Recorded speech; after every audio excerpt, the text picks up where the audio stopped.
Okay, let's dive deep into 1 Samuel chapter 18. Yeah. This isn't just, ancient history. It's a fascinating and frankly pretty intense look at how quickly relationships can just shatter. hmm Especially when you've got success and popularity crashing against, well, established power and some deep-seated insecurity. Absolutely. This chapter is a real pivot point, isn't it? It charts this dramatic shift in the dynamic between the young, rising hero David and the reigning King Saul. It really does. We watch it transform from uh, what seems like a favored position for David right after his big victory. Right after Goliath. Yeah, straight into this relationship just consumed by Saul's, frankly, crippling fear and jealousy. Right. We've got our key players right here on center stage. David, obviously, the one everyone's suddenly talking about. Then King Saul, the ruler who's kind of wrestling with his own internal demons. Jonathan, Saul's son, who shows us this really unexpected face of loyalty. And Michal, Saul's daughter, whose own feelings, they become part of the drama, too. So our mission with this deep dive is really to peel back the layers of this chapter. It's like a masterclass in human nature. It really is. It shows us how power reacts when it feels challenged, the destructive spiral of envy. Where true loyalty can sometimes pop up. Yeah, and what it means to navigate a world where your success might actually be seen as someone else's threat. Okay, so let's jump right in. Beginning of the chapter, David has just had this significant interaction with Saul, fresh off defeating Goliath. And something pretty remarkable happens almost immediately. It involves Jonathan, Saul's son. Yes, and it's described with this incredible immediacy, this depth. The text tells us that Jonathan became one in spirit with David. And he loved him as he loved himself. I mean, that's powerful language. It really is. It signifies this instant, profound connection. It goes way beyond just, casual acquaintance. One in spirit.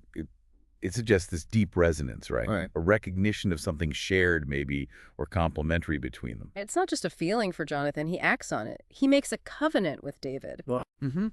A formal bond, a commitment of loyalty, friendship. And to seal it, Jonathan does these truly symbolic things. He takes off his own robe, which is a garment of status, right? Maybe indicating royal association. Definitely. His tunic, his sword, his bow, his belt, Huh. and gives them all to David.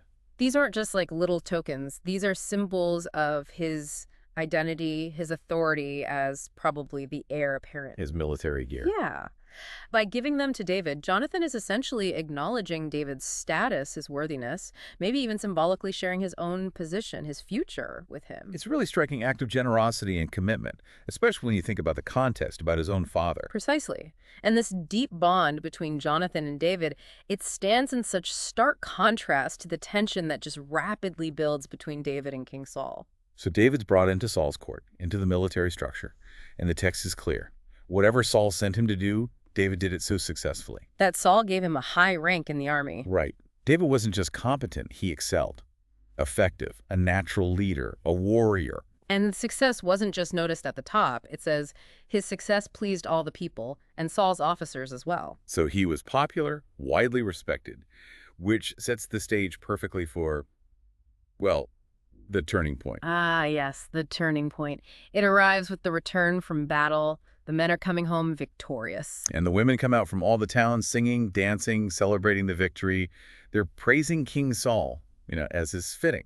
But their song introduces a comparison, a metric of success that, while probably intended to honor everyone, proves devastating for Saul. As they danced, they sang this now famous refrain, Saul has slain his thousands. And David is tens of thousands. Boom, just like that. Instantly, Saul's victory, his thousands, they're immediately dwarfed by David's tens of thousands, at least in the popular imagination in this song. And Saul's reaction is visceral. It's Yeah. immediate, intense. The text says he was very angry. This refrain galled him. It just rubbed him raw because it highlighted a comparison he couldn't stand. Think about that moment. It's not like an official decree, not David challenging him directly. It's a spontaneous song from people celebrating. But for Saul, it's an instant trigger. He immediately internalizes the numbers. They have credited David with tens of thousands. But me with only thousands. And his mind doesn't just stop at the military comparison. It immediately leaps to the ultimate threat to his power. What more can he get but the kingdom? Right. In Saul's mind, popular military success equates directly to a claim on his throne. That jump is so critical. It reveals the depth of his insecurity. He sees David's popularity not as an asset to the kingdom, but as a direct, existential threat to his own position. And the chilling consequence is stated plainly. From that time on, Saul kept a jealous eye on David. That moment, that song, it marks the point where suspicion just hardens into this deep-seated jealousy. And this isn't just an internal feeling that stays buried. That jealousy, that fear, it quickly manifests in some terrifying behavior. Yeah, the chapter describes the scene the very next day. It escalates rapidly. Yes, it describes the state Saul was in. An evil spirit from God came forcefully upon Saul. And the text says he was prophesying in his house, which, in this context, it seems to me he was in this troubled, perhaps erratic, maybe even violent state under this influence. And David is right there, doing what he normally did to soothe Saul, playing the harp. Can you imagine this scene? David's providing calming music, probably hoping to alleviate the king's distress. And Saul is in this tormented state, holding a spear. And he acts on his fear and rage. He hurls the spear directly at David, explicitly intending to pin David to the wall. And the text emphasizes this wasn't a random act, not an accident. He tried this not just once. But David eluded him twice. It's a direct, lethal assault, clearly driven by his internal turmoil.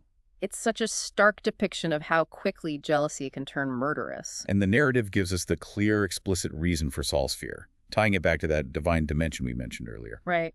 Saul was afraid of David because the Lord was with David. But had left Saul. This is the core issue, from the text perspective. Saul's perceived loss of divine favor versus David's clear possession of it. That's a really significant detail. Saul's fear isn't just about David's skill or popularity. No, it's rooted in his spiritual insecurity, his sense that God's favor has shifted to David and away from him. So the spear attempt fails. What's Saul's next strategy then to deal with this fear? He tries to distance David. Physically, politically. He sends David away from the immediate court environment. Gives him command over 1,000 men. Right. On the surface, it looks like a promotion maybe, elevating David to a military leader role. But the underlying motive seems pretty clear to get him out of Saul's direct line of sight. Perhaps hoping he'll face danger away from the court. But here's the critical point. This attempt to sideline David, it completely backfires. Because David continues to lead these troops in their campaigns, and the text repeats that crucial observation. In everything he did, he had great success. Because the Lord was with him. The very reason Saul feared him is the engine of David's continued success, even in this new, seemingly risky position. And what's Saul's reaction when he sees that David is still succeeding, still blessed? He gets afraid of him again. The fear doesn't diminish, it actually deepens because David just continues to thrive despite Saul's efforts. And while Saul's fear is growing, David's popularity among the people only solidifies. The text notes, all Israel and Judah loved David. Because he led them in their campaigns. He was successfully protecting them from their enemies. The people saw that. Which brings us to Saul's next strategy. And this one is particularly disturbing in its calculation. Yeah, unable to get rid of David through direct attack or military command, he decides to use his own daughters as potential snares. A snare viewing marriage not as a bond, not as an alliance, but as a trap designed for David's destruction. So his first offer is his older daughter, Merab. He proposes marriage, but there's a condition attached that sounds noble at first glance. David must serve me bravely and fight the battles of the Lord. Fighting the Lord's battles, I mean, that sounds like a worthy endeavor, right? Aligning David's actions with divine purpose. But the narrator immediately pulls back the curtain on Saul's stated internal motive for this condition. I will not raise a hand against him. Let the Philistines do that. Wow. He's explicitly using the Philistines, Israel's enemies, to do his dirty work, hoping David will be killed in battle while supposedly serving the king. It's chillingly pragmatic, manipulative, using his own child and the national enemy as tools. And David's response to this offer, it's characterized by humility. Yeah, he questions his own standing. Who am I and what is my family or my father's clan that I should become the king's son-in-law? He seems to be saying, look, I don't have the status or the wealth typically associated with marrying into the royal family. And despite the offer, despite David's response, when the time came for Merab's marriage, she was given not to David, but to someone else entirely. Adriel of Mahola. So plan A failed. But then Saul discovers something that presents a new opportunity for his scheming. His other daughter, Mahal, Was in love with David. And when Saul hears this, the text says he was pleased. Again, not with fatherly affection, right? Yeah. But because he immediately sees the potential for Plan B, using Michal as the snare. He thinks, I will give her to him so that she may be a snare to him and so that the hand of the Philistines may be against him. The objective hasn't changed one bit. Arrange a marriage with a condition designed to get David killed by the Philistines. So he tries a different approach this time. He instructs his attendants to speak to David privately, kind of subtly. Make the offer sound appealing, straightforward. Look, the king is pleased with you, and his attendants all like you. Now become his son-in-law. No explicit mention of fighting required this time, just framing it as a desirable match favored by the court. But David again gives that humble response, reiterating his perceived low status. Do you think it is a small matter to become the king's son-in-law? I'm only a poor man and little known. He's still circling back to not having the means, the bride price. And this is where Saul reveals the truly outrageous and dangerous price he is demanding. Through his servants, he communicates. Say to David, the king wants no other price for the bride than 100 Philistine foreskins to take revenge on his enemies. And the narrator again spells out Saul's dark intention. Saul's plan was to have David fall by the hands of the Philistines. 100 Philistine foreskins. I mean, that means going into battle, killing at least 100 Philistine men, and bringing back proof. It's a demand explicitly designed to be a suicide mission. A task so perilous Saul must have been confident David wouldn't survive it. It's an incredible escalation of his plotting. But David's reaction to this death-defying request is quite striking. Yeah, the text says he was pleased to become the king's son-in-law. He wasn't deterred. He saw this as a path forward, dangerous as it was. And David doesn't just meet the demand, he utterly surpasses it. He and his men go out and kill 200 Philistines Double the request. and present the full number of foreskins to the king before the allotted time elapsed. He survived the trap and turned it into an even greater display of his military prowess and success against the enemy. Having fulfilled Saul's specific, if incredibly twisted condition, Saul really had no choice but to give him his daughter Michal in marriage. The marriage happens, but, as you might expect by now, it doesn't appease Saul's fear. If anything, it entrenches it further. Yes, the chapter explicitly notes what solidifies Saul's fear and hostility going forward. When Saul realized that the Lord was with David, And that his daughter Michal loved David. These two facts, the undeniable evidence of David's divine favor and the genuine affection of his own daughter for the man he feared it, just reinforced everything Saul was insecure about. leading directly to the consequence stated, Saul became still more afraid of him. And he remained his enemy the rest of his days. The die is cast. Saul's fear, his enmity towards David, it becomes a permanent state. And despite Saul's fixed opposition and, continued plotting, which we see unfold in later chapters, David's success just continues to mount. The Philistine commanders continued to initiate conflict, and as often as they did, David met with more success than the rest of Saul's officers. He remains the most effective military leader, outshining everyone else in Saul's command. And the final note of the chapter is that because of all this, his military triumphs, his marriage into the royal family, his visible success, David's name became well known. He was now a figure of national prominence, loved by the people, successful in every endeavor, clearly favored, all of which only fueled the king's persistent, dangerous fear.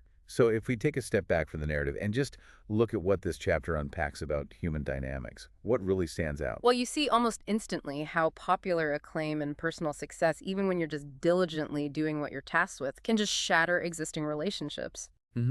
David's success doesn't just make him look good. In Saul's eyes, it diminishes Saul. And that shift from favor to fear is lightning fast, triggered by something as simple as a song. It's such a raw depiction of the destructive power of jealousy, isn't it? Totally. Saul isn't threatened by anything David does to him initially, but by what David is becoming in the eyes of others and seemingly in the eyes of God. And that jealousy just warps his perception, driving him to increasingly irrational, manipulative actions, from throwing spears to her wall, using his daughters as bait. And the contrast with Jonathan is so powerful. While Saul is consumed by fear and plotting David's downfall, his own son forms this deep covenant bond with David. Yeah, even Michal's genuine love for David, though ironically it feeds Saul's fear, it highlights a different kind of relationship. One built on affection, not calculation. It shows loyalty and connection existing in unexpected places, even within the king's own family, directed towards the very man the king is trying to destroy. Absolutely. And the text keeps returning to that theme. The Lord was with David, and the Lord had left Saul. Right. From the narrative's perspective, this isn't just psychology or political maneuvering. There's a spiritual dimension. David's success is rooted in divine favor. And Saul's fear is explicitly linked to his own perceived loss of that favor. It's presented as the fundamental engine driving Saul's actions. And despite facing these escalating threats, being sent away, becoming a target for a potentially fatal bride price, David demonstrates incredible resilience, competence, and trust, perhaps, in that divine favor the text mentions. He doesn't just survive the traps. He excels within them, turning Saul's schemes into further demonstrations of his own capabilities. So for you, the listener, maybe thinking about these ancient dynamics in a modern context. How often have we seen or maybe experienced that moment when someone's success, maybe in a team, a company, even a social group, shifts the way they are treated by others? Especially by those who feel challenged or insecure. Yeah. How do we navigate that space when our own achievements, which might feel like just simple progress or doing a good job, Are views through a lens of suspicion, envy, or competition by those around us? and what does it mean to have, or maybe to seek, a source of strength or confidence that isn't reliant on the shifting sands of human approval or the insecurity of others? Something that allows you to continue navigating challenges successfully, even when faced with opposition. It's a remarkably rich chapter for its length, isn't it? It really is. Just one chapter, 1 Samuel 18, takes us on this intense ride.